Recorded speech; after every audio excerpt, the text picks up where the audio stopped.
یاد کرے گا کلام۔ ہمارے خداوند یسوع مسیح کے خدا اور باپ کی حمد ہو، جو رحمتوں کا باپ اور ہر طرح کی تسلی اور اطمینان کا سرچشمہ ہے۔ اس کا لا تبدیل اطمینان آپ سب کے ساتھ ہو، آمین۔ انبیاء کرام خدا کا کلام کیسے حاصل کرتے تھے؟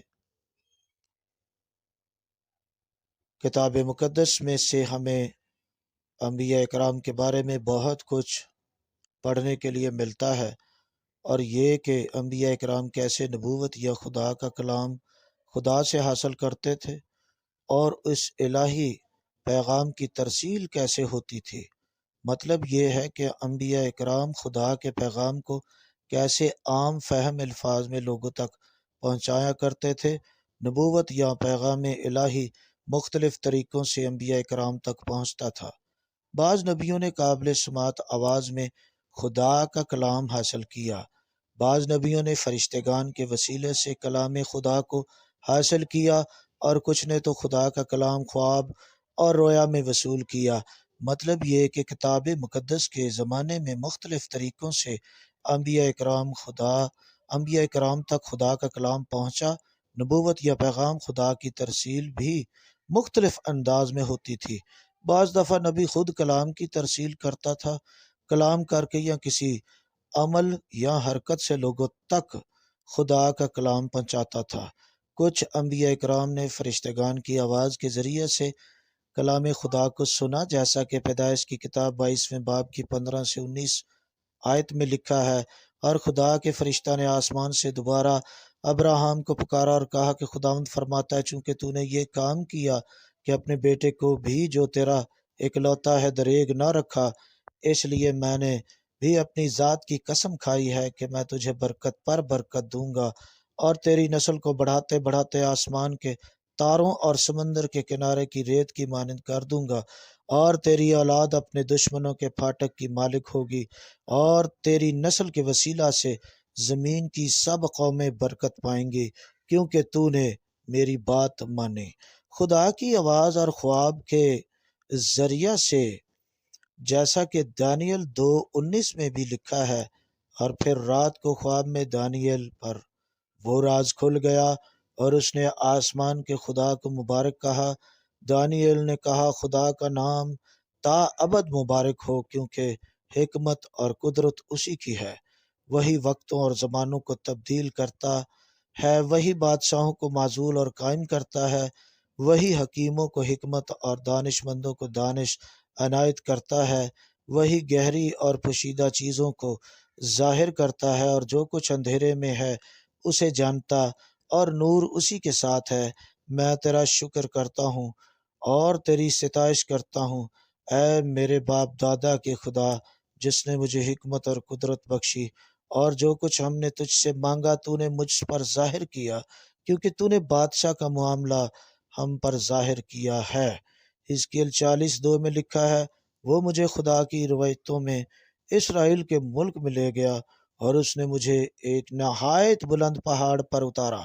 اور اسی پر جنوب کی طرف گویا ایک شہر کا سا نقشہ تھا، اور وہ مجھے وہاں لے گیا تو کیا دیکھتا ہوں کہ ایک شخص جس کی جھلک پیتل کی سی ہے، اور وہ سن کی ڈوری اور پیمائش کا سرکنڈا ہاتھ میں لیے پھاٹک پر کھڑا ہے، اور اس شخص نے مجھے کہا، آدم زاد، اپنی آنکھوں سے دیکھ اور کانوں سے سن، اور جو کچھ میں تجھے دکھاؤں اس پر خوب غور کر، کیونکہ تو اس لیے یہاں پہنچایا گیا ہے کہ میں یہ سب کچھ تجھے دکھاؤں، بس جو کچھ تو دیکھتا ہے بنی اسرائیل سے بیان کر۔ نبوت کا دائرہ ایک باپ کی وصیت پیدائش 49:1 سے لے کر اس پرجوش نغمے تک ہو سکتا ہے جسے خدا کی پرستش کے لیے ہیکل سلیمانی میں گایا جاتا تھا۔ انبیاء کرام اپنے خدا سے حاصل کردہ پیغام کو خدا کے حکم سے ہی زیادہ پرتاثیر انداز میں دوسروں تک پہنچانے کے لیے انبیاء کرام کبھی کبھی ڈرامائی انداز اختیار کر کے بعض علامات بھی استعمال کرتے تھے، جیسا کہ لکھا ہے۔ کچھ مثالیں بائبل مقدس میں سے، پہلا سلاطین 11واں باب آیت نمبر 30 سے 31۔ سو اخیہ نے اس نئی چادر کو جو اس پر تھی لے کر اس کے 12 ٹکڑے پھاڑے، اور اس نے یربعام سے کہا کہ تو نے اپنے لیے 10 ٹکڑے لے لے، کیونکہ خداوند اسرائیل کا خدا یوں فرماتا ہے کہ دیکھ، میں سلیمان کے ہاتھ سے سلطنت چھین لوں گا اور 10 قبیلے تجھے دوں گا۔ سیلانی اخیہ نبی نے ایک نئی چادر کے 12 ٹکڑے کیے جو بنی اسرائیل کے 12 قبائل کی علامت تھے۔ اخیہ نے یربعام بن نبات کو 10 ٹکڑے دیے، اس بات کی علامت کے طور پر کہ بنی اسرائیل کی متحدہ سلطنت 2 حصوں میں بٹ جائے گی، جن میں سے 10 قبائل یربعام کے ساتھ رہیں گے، جبکہ 2 قبیلوں پر رہبعام بن سلیمان کی حکومت ہوگی۔ ناتن نبی نے بزرگ داؤد کو اس کے گناہ کا احساس دلانے کے لیے ایک امیر شخص کی کہانی سنائی۔ دوسرا شمویل 12:1-14 تک میں لکھا ہے، اور خداوند نے ناتن کو داؤد کے پاس بھیجا۔ اس نے اس کے پاس آ کر اس سے کہا، کسی شہر میں 2 شخص تھے، ایک امیر دوسرا غریب۔ اس امیر کے پاس بہت سے ریوڑ اور غلے تھے، پر اس غریب کے پاس بھیڑ کی ایک پٹھیا کے سوا کچھ نہ تھا جسے اس نے خرید کر پالا تھا، اور وہ اس کے بال بچوں کے ساتھ بڑھی تھی۔ وہ اسی کے نوالہ میں سے کھاتی اور اسی کے پیالہ میں سے پیتی اور اس کی گود میں سوتی تھی، اور اس کے لیے بطور بیٹی کے تھی۔ اور اس امیر کے ہاں کوئی مسافر آیا، سو اس نے اس مسافر کے لیے جو اس کے ہاں آیا تھا پکانے کو اپنے ریوڑ اور غلہ میں سے کچھ نہ لیا، بلکہ اس غریب کی بھیڑ لے لی اور اس شخص کے لیے جو اس کے ہاں آیا تھا پکائی۔ تب داؤد کا غضب اس شخص پر بشدت بھڑکا، اور اس نے ناتن سے کہا کہ خداوند کی حیات کی قسم کہ وہ شخص جس نے یہ کام کیا واجب القتل ہے، سو اس شخص کو اس بھیڑ کا چوگنا بھرنا پڑے گا، کیونکہ اس نے ایسا کام کیا اور اسے ترس نہ آیا۔ تب ناتن نے داؤد سے کہا کہ وہ شخص تو ہی ہے۔ خداوند اسرائیل کا خدا یوں فرماتا ہے کہ میں نے تجھے مسح کر کے اسرائیل کا بادشاہ بنایا، اور میں نے تجھے ساؤل کے ہاتھ سے چھڑایا، اور میں نے تیرے آقا کا گھر تجھے دیا، اور تیرے آقا کی بیویاں تیری گود میں کر دیں، اور اسرائیل اور یہودا کا گھرانہ تجھ کو دیا۔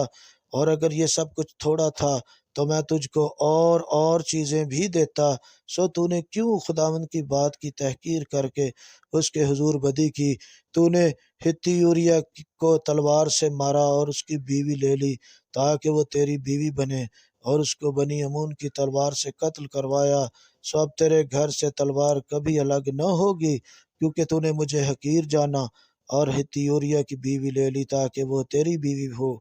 سو خداوند یوں فرماتا ہے کہ دیکھ، میں شر کو تیرے ہی گھر سے تیرے خلاف اٹھاؤں گا، اور میں تیری بیویوں کو لے کر تیری آنکھوں کے سامنے تیرے ہمسایہ کو دوں گا، اور وہ دن دہاڑے تیری بیویوں سے صحبت کرے گا، کیونکہ تو نے تو چھپ کر یہ کیا، پر میں سارے اسرائیل کے روبرو دن دہاڑے یہ کروں گا۔ تب داؤد نے ناتن سے کہا، میں نے خداوند کا گناہ کیا۔ ناتن نے داؤد سے کہا کہ خداوند نے بھی تیرا گناہ بخشا، تو مرے گا نہیں۔ یسایہ نبی اہل مصر اور اہل کوش کی اسیری کے اظہار کے لیے 3 برس تک برہنہ اور ننگے پاؤں پھرتے رہے۔ یسایہ 20:1-4 میں لکھا ہے، جس سال سر جون شاہ اسور نے ترتان کو اشدود کی طرف بھیجا، اور اس نے آ کر اشدود سے لڑائی کی اور اسے فتح کر لیا، اس وقت خداوند نے یسایہ بن آموس کی معرفت یوں فرمایا کہ جا اور ٹاٹ کا لباس اپنی کمر سے کھول ڈال اور اپنے پاؤں سے جوتے اتار۔ سو اس نے ایسا ہی کیا، وہ برہنہ اور ننگے پاؤں پھرا کرتا تھا۔ تب خداوند نے فرمایا، جس طرح میرا بندہ یسایہ 3 برس تک برہنہ اور ننگے پاؤں پھرا کیا تاکہ مصریوں اور کوشیوں کے بارے میں نشان اور اچنبھا ہو، اسی طرح شاہ اسور مصری اسیروں اور کوشی جلاوطنوں کو، کیا بوڑھے کیا جوان، برہنہ اور ننگے پاؤں اور بے پردہ سورنیوں کے ساتھ مصریوں کی رسوائی کے لیے لے جائے گا۔ یرمیہ نبی نے خدا کا کلام حاصل کرنے کے بعد سرکش، نافرمان اور باغی اہل یہودا کو خدا کا کلام پہنچانے کے لیے کئی مرتبہ علامات کا استعمال کیا۔ خدا نے یرمیہ سے کہا وہ ہیکل کے پھاٹک میں کھڑا ہو کر لوگوں کو پیغام دے۔ یرمیہ 7:1-15 میں لکھا ہے، یہ وہ کلام ہے جو خداوند کی طرف سے یرمیہ پر نازل ہوا، اور اس نے فرمایا تو نے خداوند کے گھر کے پھاٹک پر کھڑا ہو اور وہاں اس کلام کے اشتہار دے اور کہ اے یہودا کے سب لوگوں جو خداوند کی عبادت کے لیے ان پھاٹکوں سے داخل ہوتے ہو، خداوند کا کلام سنو۔ رب الفواج اسرائیل کا خدا یوں فرماتا ہے کہ اپنی روشیں اور اپنے اعمال درست کرو تو میں تم کو اس مکان میں بساؤں گا۔ جھوٹی باتوں پر بھروسہ نہ کرو اور یوں نہ کہتے جاؤ کہ یہ ہے خداوند کی ہیکل، خداوند کی ہیکل، خداوند کی ہیکل، کیونکہ اگر تم اپنی روشیں اور اپنے اعمال سراسر درست کرو، اگر ہر آدمی اس کے ہمسایہ میں پورا انصاف کرو، اگر دیسی پردیسی اور یتیم اور بیوہ پر ظلم نہ کرو اور اس مکان میں بے گناہ کا خون نہ بہاؤ اور غیر معبودوں کی پیروی جس میں تمہارا نقصان ہے نہ کرو، تو میں تم کو اس مکان میں اور اس ملک میں بساؤں گا جو میں نے تمہارے باپ دادا کو قدیم سے ہمیشہ کے لیے دیا۔ دیکھو تم جھوٹی باتوں پر جو بے فائدہ ہیں بھروسہ کرتے ہو۔ کیا تم چوری کرو گے، خون کرو گے، زنا کاری کرو گے، جھوٹی قسم کھاؤ گے اور بال کے لیے بخور جلاؤ گے اور غیر معبودوں کی جن کو تم نہیں جانتے تھے پیروی کرو گے، اور میرے حضور اس گھر میں جو میرے نام سے کہلاتا ہے آ کر کھڑے ہوں گے اور کہو گے کہ ہم نے خلاصی پائی تاکہ یہ سب نفرتی کام کرو؟ کیا یہ گھر جو میرے نام سے کہلاتا ہے تمہاری نظر میں ڈاکوؤں کا غار بن گیا؟ دیکھ، خداوند فرماتا ہے میں نے خود یہ دیکھا ہے، بس اب میرے اس مکان کو جاؤ جو سیلا میں تھا، جس پر پہلے میں نے اپنے نام کو قائم کیا تھا، اور دیکھو کہ میں نے اپنے لوگوں یعنی بنی اسرائیل کی شرارت کے سبب سے اس سے کیا کیا کیا۔ اور خداوند فرماتا ہے اب چونکہ تم نے یہ سب کام کیے، میں نے بر وقت تم کو کہا اور تاکید کی پر تم نے نہ سنا، اور میں نے تم کو بلایا پر تم نے جواب نہ دیا، اس لیے میں اس گھر سے جو میرے نام سے کہلاتا ہے جس پر تمہارا اعتماد ہے، اور اس مکان سے جسے میں نے تم کو اور تمہارے باپ دادا کو دیا، وہی کروں گا جو میں نے سیلا سے کیا، اور میں تم کو اپنے حضور سے نکال دوں گا جس طرح تمہاری ساری برادری افراہیم کی کل نسل کو نکال دیا۔ یرمیہ نبی نے خدا کا کلام حاصل کرنے کے بعد لوگوں تک پہنچانے کے لیے قطانی کمر بند استعمال کیا۔ یرمیہ 13:1-11 میں لکھا ہے، خداوند نے مجھے یوں فرمایا کہ تو جا کر اپنے لیے ایک قطانی کمر بند خرید لے اور اپنی کمر پر باندھ پر اسے پانی میں مت بھگو۔ سو میں نے خداوند کے کلام کے موافق ایک کمر بند خرید لیا اور اپنی کمر پر باندھا، اور خداوند کا کلام دوبارہ مجھ پر نازل ہوا، اور اس نے فرمایا کہ اس کمر بند کو جو تو نے خریدا اور جو تیری کمر پر ہے لے کر اٹھ اور فرات کو جا اور وہاں چٹان کے ایک شگاف میں اسے چھپا دے۔ چنانچہ میں گیا اور اسے فرات کے کنارے چھپا دیا جیسا خداوند نے مجھے فرمایا تھا۔ اور بہت دنوں کے بعد یوں ہوا کہ خداوند نے مجھے فرمایا اٹھ فرات کی طرف جا اور اس کمر بند کو جسے تو نے میرے حکم سے وہاں چھپا رکھا ہے نکال لے۔ تب میں فرات کو گیا اور کھودا اور کمر بند کو اس جگہ سے جہاں میں نے اسے گاڑ دیا تھا نکالا، اور دیکھ وہ کمر بند ایسا خراب ہو گیا تھا کہ کسی کام کا نہ رہا۔ تب خداوند کا کلام مجھ پر نازل ہوا کہ خداوند یوں فرماتا ہے کہ اسی طرح میں یہودا کے گھمنڈ اور یروشلم کے بڑے غرور کو نیست کروں گا۔ یہ شریر لوگ جو میرا کلام سننے سے انکار کرتے ہیں اور اپنے ہی دل کی سختی کے پیرو ہوتے ہیں، غیر معبودوں کے طالب ہو کر ان کی عبادت کرتے اور ان کو پوجتے ہیں، وہ اس کمر بند کی مانند ہوں گے جو کسی کام کا نہیں، کیونکہ جیسا کمر بند انسان کی کمر سے لپٹا رہتا ہے ویسا ہی خداوند فرماتا ہے میں نے اسرائیل کے تمام گھرانے اور یہودا کے تمام گھرانے کو لیا کہ مجھ سے لپٹے رہیں تاکہ وہ میرے لوگ ہوں اور ان کے سبب سے میرا نام ہو اور میری ستائش کی جائے اور میرا جلال ہو، پر انہوں نے نہ سنا۔ خداوند ہم سب کو اپنے کلام پر عمل کرنے کی توفیق عطا فرمائے، آمین۔ اس طرح کی کتاب مقدس کی تعلیمات اور معلومات پر مبنی ویڈیوز کے لیے ہمارے چینل کو سبسکرائب کر لیں تاکہ ہر نئی آنے والی ویڈیو کا نوٹیفیکیشن آپ کو بھی مل سکے۔ خداوند آپ سب کو برکت دے، آمین۔